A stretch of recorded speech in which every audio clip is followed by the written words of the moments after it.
And the other thing that we're going to talk about, the main thing that we're going to talk about this hour, prompted by events on Twitter, is this.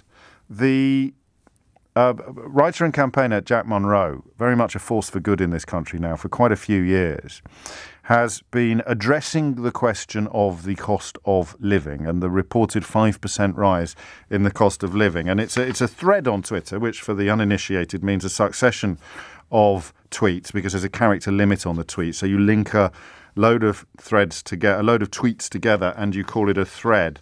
And halfway down the thread was a line that I am not ashamed to say, because we are what we are, jumped out at me and bit me on the arse. All right, and that line from Jack Monroe is this one. I guess when the vast majority of our media were privately educated and came from the same handful of elite universities, nobody thinks to actually check in with anyone out here in the world to see how we're doing. She then uses a phrase which I can't repeat on national radio to describe how she and indeed they, I beg your pardon, are doing. 7 minutes after 11 is the time. Jack Monroe joins me on the line now. Sorry for not asking sooner. Hello. How are you? I'm all right, thank you. Good. A bit tired, but it's been a long couple of days. So for the uninitiated, Jack, talk us through the thrust and the purpose of this thread, which, as I mentioned, has now hit about 15 million views. Well, every year when the inflation figures are announced or just at random, really, I'll do a price comparison of the cost of groceries over like this year and the year before, and it was just that, really. It was just a standard. This is how much things used to cost for people who are on the breadline or people who are sort of scrabbling around at the margins of affordability, and this is how much those things cost now. This is the difference. It's never. It's never, ever taken off like this before.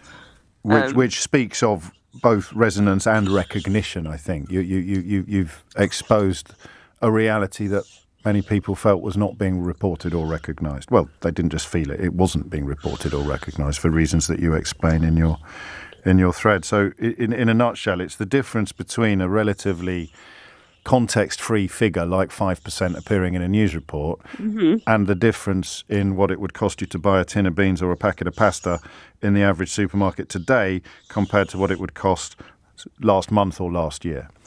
Yeah, I mean, my radio comes on at 7 o'clock in the morning and to wake me up with a nice little blast of news. And that day, it was 2 days ago now, I'd literally been woken up by the radio saying that the cost of living had gone up 5.4%. And I was like, oh, God, more expenses. And just sort of had a little grumble to myself and gone about my day. And then I went to do, I was in the kitchen cooking up a recipe, and I was online costing it up. Yeah. As I do every day. And I'd started to notice the price jumps, like literally from a few days before. And that 5.4% figure from the radio was still rattling around in my head. Yeah. And I was just getting more and more furious as the day was going on. Like, I was trying to type up this broccoli pasta I'd made. And I was just raging at this alleged 5% figure to the point where I had to work it out and say something, because I couldn't focus on anything. I was just literally rattling around in a fury. And I think that's resonated with people, because over the amount of people who've got in touch and said, oh yeah, I knew my food bills were going up. I never just sat down and calculated it, or saying that they thought they were going mad because things were getting smaller, but they were staying the same price and stuff. And I think the reason why it's taken off the way that it has now is because food insecurity. I mean, I've been campaigning on food insecurity for 10 years, and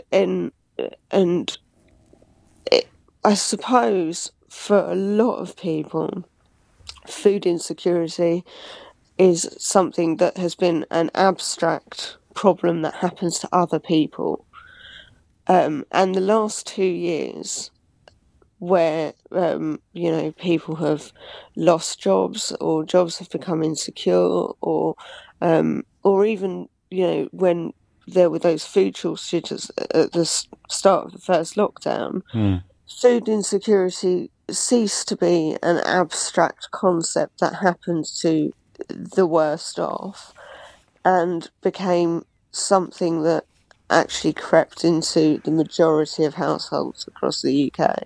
Some of these figures are staggering, aren't they? And I'll pick on the mushrooms, if I may, because they highlight something that people may not have noticed. You track that they were 59 pence for 400 grams this time last year, and now you're looking at 57 pence for 250 grams, which you calculate as a price increase of 56%. That's quite commonplace, reducing the amount so the price looks the same, but in fact the price has gone up, as I say, in this case by 56%. A bag of small apples from 59p to 89p, and the apples possibly have got smaller.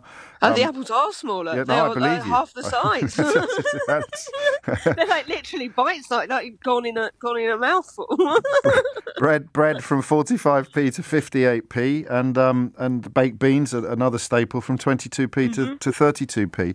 We'll get stuck into this later with callers, but the bit that really struck me was the comparison with what I suppose we would call more upmarket supermarket shopping. So, go on. You tell people what that's about. So, I've basically kept a running cost of those basic ingredients simply by writing my blog for the last 10 years, because I cost up recipes to the penny. So I've got a written record of how much things have cost over the last 10 years. Yes, of course. So as a measure of comparison, I've always also kept a record of a certain upmarket store's dine-in for £2 for £10. Who could that be? And a certain upmarket ready meal company, just as a point of comparison, because I just go, well, ever since David Cameron, with his first lot of austerity measures, we're all in it together. I'm like, well, how in it together are we?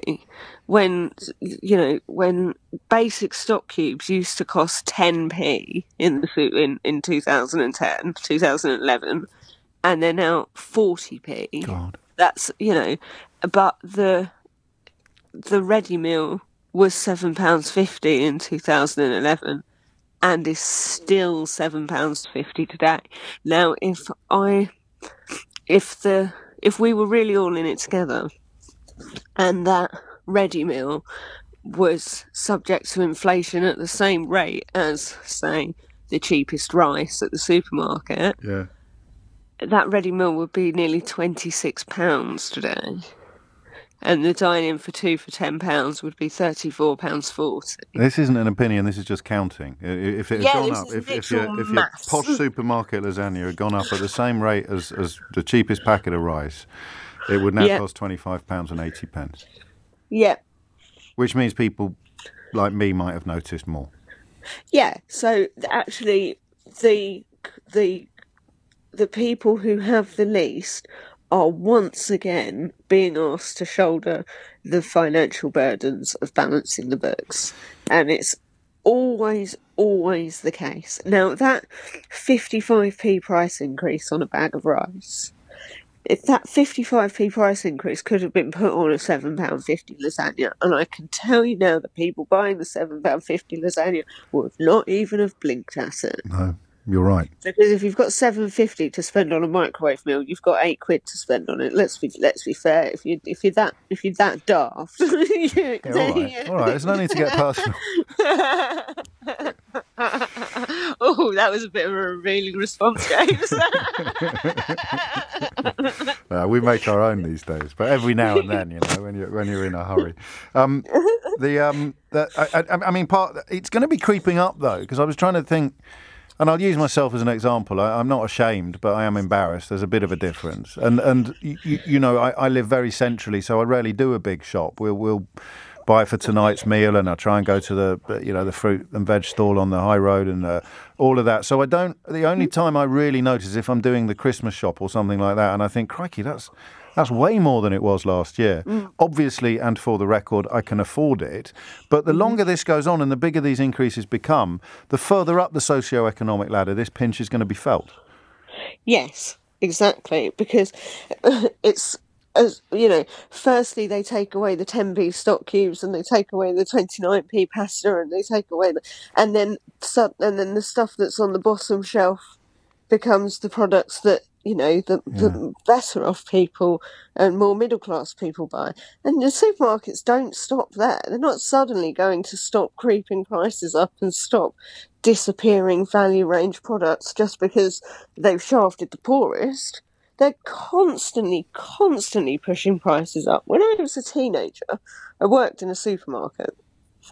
And one of the worst jobs we used to have, and it used to be allocated usually to me, because I was a bit mischievous and energetic,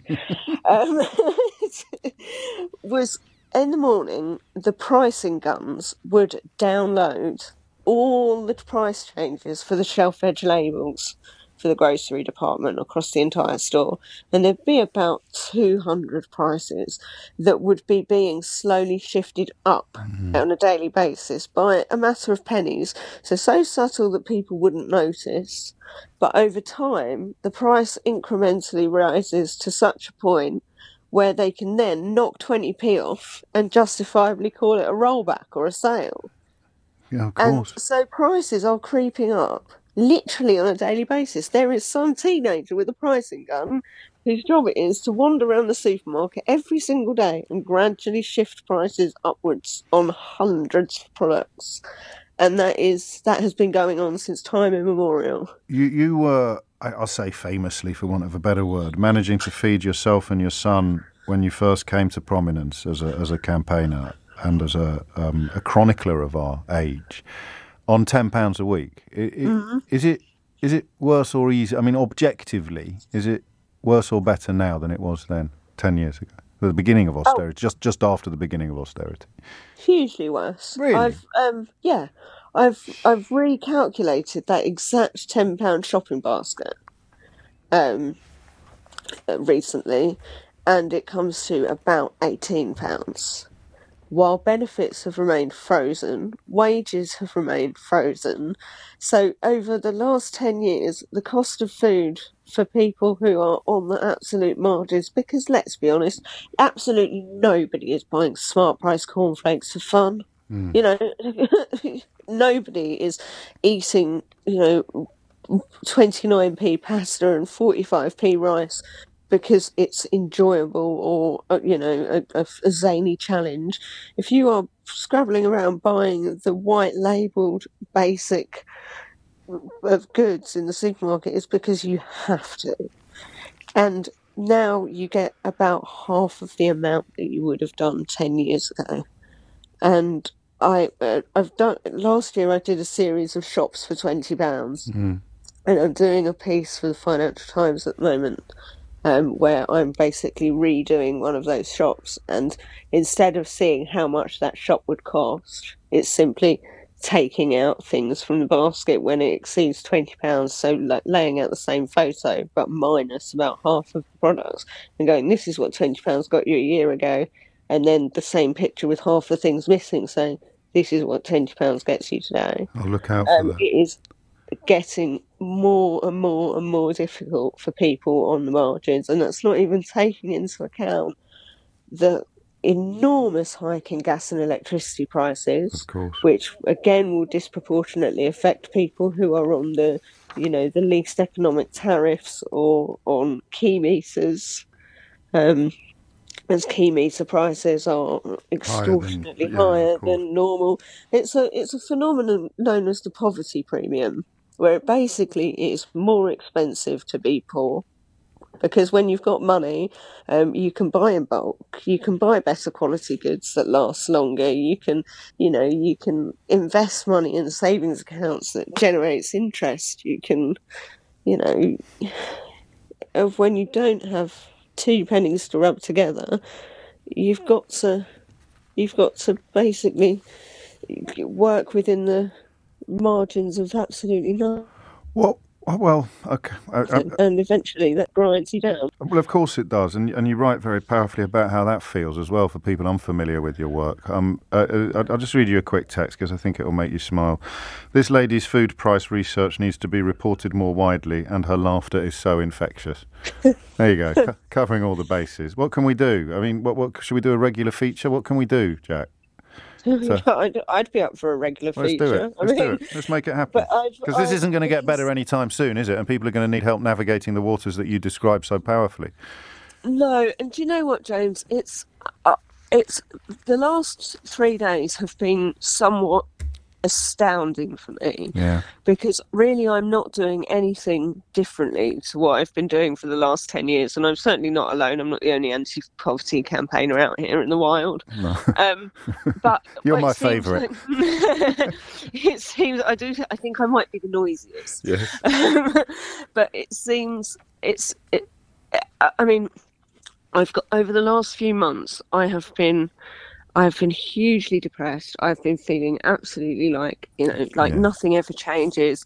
Everything's bloody useless. I've been shouting into the wind. I've been involved in so many government commissioned reports and parliamentary inquiries and all party parliamentary groups, blah, blah, blah. And nothing changes except the food queues at the food banks get longer. The number of people who've died after having their benefits cut and delayed gets larger. That literally the bodies pile high, as Boris Johnson said. Well, he also said that he'd cut the cost of living, I think, didn't he, on Wednesday? Final question, because I've destroyed the break.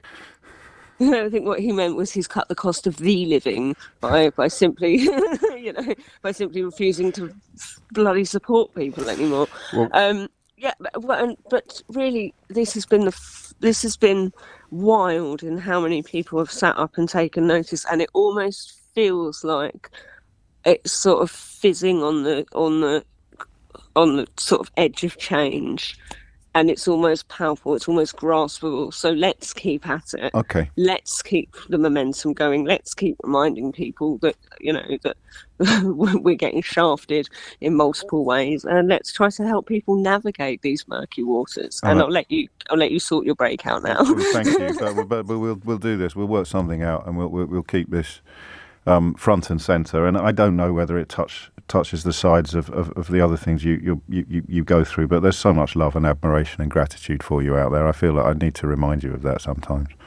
Thank you, James. Take care. Jack Monroe, there, food writer, campaigner, possibly the noisiest anti-poverty campaigner in the country, and most certainly